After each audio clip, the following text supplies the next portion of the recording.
саботното издание на регионалните вести ќе гледате.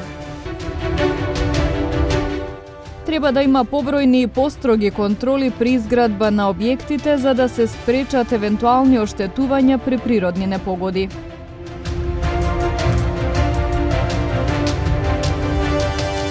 Во вторник ќе се замрзне цената на лебот и нема да биде над 33 денари. Ова е само прв чекор од производите наведени во одлуката на владата.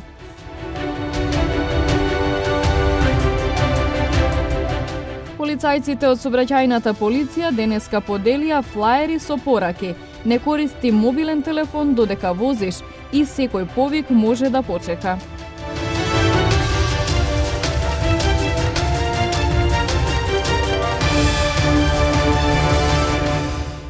Разорниот земјотрес во Турција и Сирија претречиси 3 недели покрај изгубените човечки животи остави и уништена инфраструктура, за која се постави прашањето колку рушените објекти биле градени според прописите да бидат сеизмички отпорни.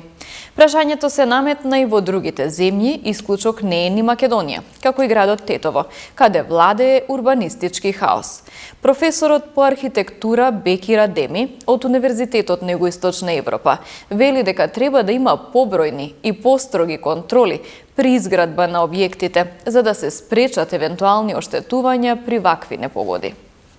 Катастрофалниот земјотрес кој речиси пред 3 недели го погоди југоисточниот дел од Турција и делови од Сирија. Го наметна прашањето колку од зградите и другите објекти кои секојдневно се градат се издржливи и отпорни на силни земјотреси. Земајќи го предвид пак фактот дека Тетово веќе долго време се гуши во урбанистички хаос. Згради никнуваат на секој чекор, а дали се гради според сите прописи, се чини останува енигма. Професорот по архитектура при Универзитетот на Југоисточна Европа, Бекир Адеми, вели дека во правниот процес на изградба на еден објект постојат неколку фази, за кои се потребни посебни лиценци, кои треба да се добијат за да може да се гради, а при самата изградба потенцира дека од големо значење се контролите кои се спроведуваат на терен, но според него истите треба да бидат побројни и построги. И градбата со проектирањето се, можам да кажем, различни сфери. Иако едно, значи, иако, како да ви кажам, тесно поврзани, меѓутоа се различни фази.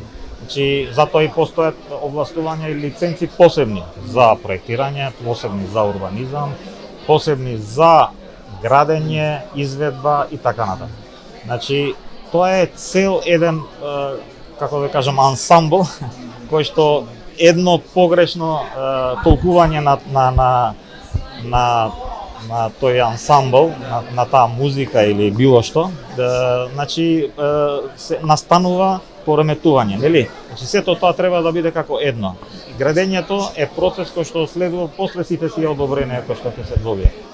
Значи во градењето постојат контроли, надзори, значи анализи, сето тоа го има во законот. Значи во законот за градење и другите. Колку се почитуваат, не би можел да кажам, јас можам само за себе да кажам дека тие што сме ги, значи, објекти кај што сме биле барем проектантски надзор, сме се потрудиле максимално да даваме.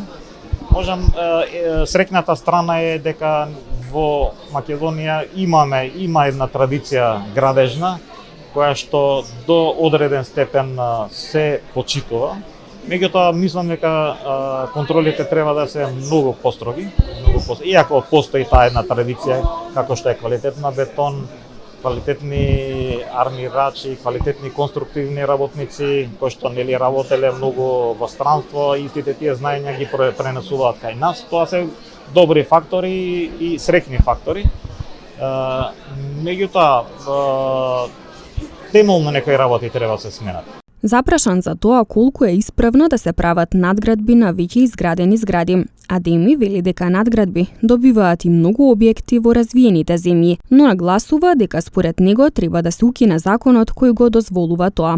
Лошата работа, значи поткровието надградбата како надградба, значи во многу развиени држави дури има, меѓутоа кај нас јас сум за укинување на тој закон. Значи кај нас исто така постои значи закон кој што значи дозволува надградба, меѓутоа надградбата ја лично сам сум правил надградба и знам што значи тоа. И значи тоа е еден огромен, тежок процес кој што првично треба да се почитува, треба да се анализира постоечката состојба, па многу фактори има кои што, а јас се сомневам дека сите тие фактори се почитуваат. Значи надградбите се голем проблем.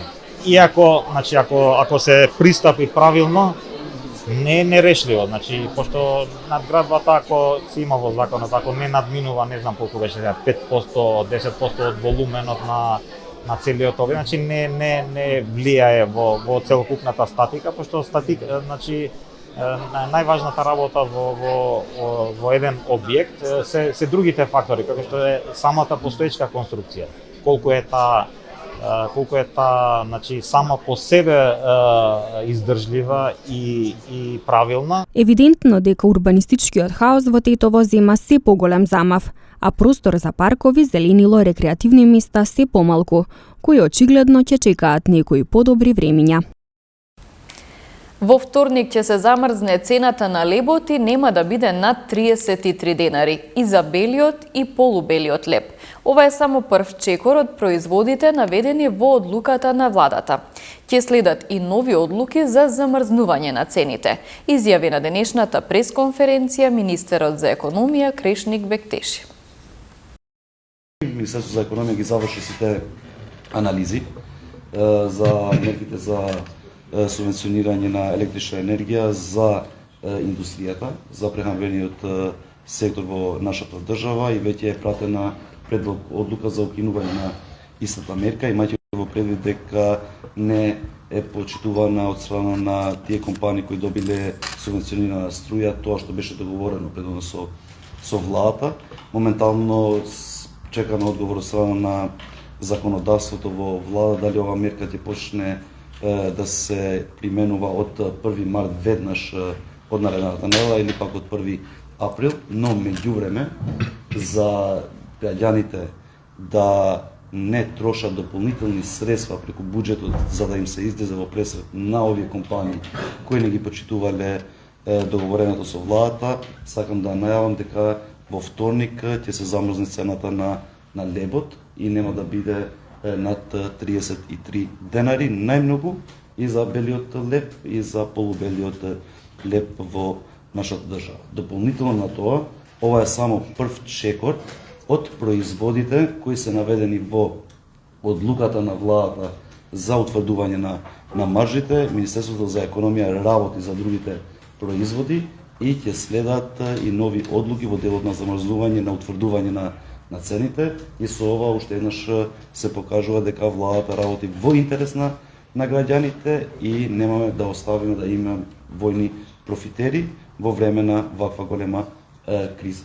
Се прават анализи и за тестелините, генерално за макароните и спагетите и тие средства ќе се користат во укинување на одредени давачки, а со тоа ќе влијае и во намалување на цената на истите производи и ако има потреба и за другите наведени во одлуката ќе ги замрзнеме цените.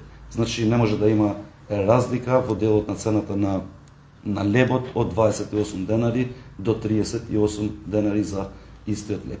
Дополнително на тоа ќе се утврди и количината и Државниот пазарен инспекторат ќе провери не само за цената, но и за количината, пошто е утврдено дека одредени производители, трговци, значи ги намалуваат цените, но истовремено паралелно со тоа ги намалуваат и количините на тој производ, затоа под 450 грама бел и полубел леб не може да се продаде и тоа ќе биде со утврдена цена. Кога кажувам утврдена цена, кажувам за највисока можна цена, што значи дека под тоа може да биде, но над тоа не може да биде. Во интервју за МИА, доктор Настеска, кој е една од ретките македонци кои работат на истражување на диабетес тип 2 во светот, вели дека досега за оваа болест е направено многу. Меѓутоа, факт е дека ќе мора да се работи на тоа да се развијат терапии и третман за целосно лекување на болеста, а не ставање во ремисија и мирување, како што се случува сега. како многу луѓе во Македонија и во светот, и јас во своето блиско семејство имав личност која што имаше тип 2 дијабет и си реков кога веќе се посветувам на нешто што е многу time consuming, бара многу време, би сакала да е нешто лично и пак ќе кажам многу колеги во мојата средина имаат многу слична приказна. Или самите имаат тип 1 или 2 дијабет, блиски членови на нивното семејство, пријатели или слично. Нечија лична приказна. Голем дел од научниците инволвирани во било која област која што истражуваат, во позадина носат лична приказна. Во поглед на двата типа дијабет, бидејќи да нагласам дека постоја тип 1 кој што е почесте кај младата популација и тип 2 кај повозрасните, направено е многу, значи и денес постојат терапии во кои што пациентите носат инсулински пумпи, тоа е да речеме врвот на терапијата, кои што детектираат промени во нивото на шеќер во крвта и успеваат да ослободуваат инсулин по потреба, слично како што функционира и природниот панкреас. Постојат експериментални процедури во кои што клетките кои што ги споменав, плурипотентните семоќни клетки кои што се претвораат од обични во инсулин продуцирачки клетки. Овој тип на терапија е употребен во примарни предклинички студии во Америка кај пациенти кои што имаат тип 2 дијабет и засега многу внимателно. Има охрабрувачки резултати во тој поглед, значи направено е многу. Меѓутоа, она што останува факт е дека причините за тип 2 се мултифакторни, непознати 100% и затоа се додека причината не е 100% позната, ќе мора да се работи на тоа за да се развие терапија и третман на целосно лекување на болеста, не ставање во мирување или ремисија како што тоа сега се случува. Полицајците од сообраќајната полиција денеска поделија флаери со пораки. Не користи мобилен телефон додека возиш и секој повик може да почека. Кампањата е во соработка со Републичкиот совет за безбедност на сообраќајот на патиштата, Факултетот за безбедност и секторот за внатрешни работи Тетово. Во рамките на заедничката кампања Вози внимателно и одговорно, чии носители се Републичкиот совет за безбедност на сообраќајот на патиштата, Министерството за внатрешни работи и Факултетот за безбедност Скопје, полициски службеници од СВР Тетово одсек за превенција денеска во Тетово и во Гостивар организираа превентивни активности при што поделија и неколку стотини наменски изработени летоци. Во летоците кои им се делеа на возачите содржани се пораки со иста основна цел: не користи мобилен телефон додека возиш и секој повик може да почека, а во функција на поголема лична и вкупна безбедност во сообраќајот.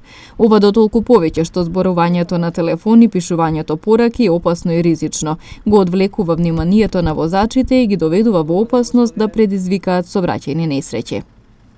Спроведуваме кампања во врска со користење мобилен телефон.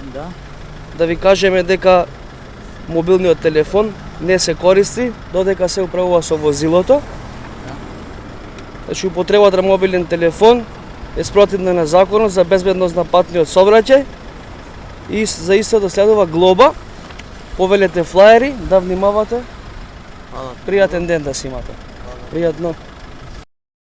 Со оваа кампања се очекува да се придонесе за подигнување на сообраќајната свест и култура на возачите да се воздржат од користење мобилни телефони додека возат и да бидат максимално внимателни и сконцентрирани. Инаку за користење мобилен телефон при возење минатата година на подрачјето на СВР Тетово биле изречени над 500 законски предвидени мерки. Следува период на врнежливо време, прогнозираат од Управата за хидрометеоролошки работи. Дневната температура ќе биде во опаѓање. Денес до крајот на денот во Полошкиот регион ќе се задржи облачно време со максимална температура која ќе го достигне 18 степен. Во текот на ноќта ќе има слаб локален дожд. Времето утре ќе биде облачно и релативно топло и наутро со позитивна температура која ќе биде околу 8 степен, а дневната ќе го достигне 18. Ќе дува умерен до повремено засилен ветер од јужен правец. Веќе утре кон крајот на денот и во текот на ноќта ќе има врнежи од дожд. Во делови од Полошкиот регион врнежите ќе бидат во текот на ноќта, како и во понеделник во утринските часови пообилни, од 15 15 до 20 литри на метар квадратен. Пообилни врнежи исто така ќе има и на Шарпланинскиот масив, каде очекуваме да наврнат и над 25 литри на метар квадратен воден талок, значи врнежите ќе бидат од се уште од дожд. Во текот на целата работна седмица ќе преовладува променливо облачно време со повремени врнежи од дожд со променлив интензитет, додека на Шарпланинскиот масив врнежите ќе преминуваат и во снег, така што моменталната снежна покривка во Шарпланина на мерната станица изнесува 16 сантиметри, но таа дополнително ќе се зголемува. Дневната температура од понеделник ќе биде во опаѓање, но утринските ќе останат позитивни, речиси сите денови, додека дневната веќе од вторник, од 10-тиот, па од среда и под 10-тиот степен.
Ви благодариме на вниманието со кое не следевте. Имајте убав остаток од викендот. Пријатно!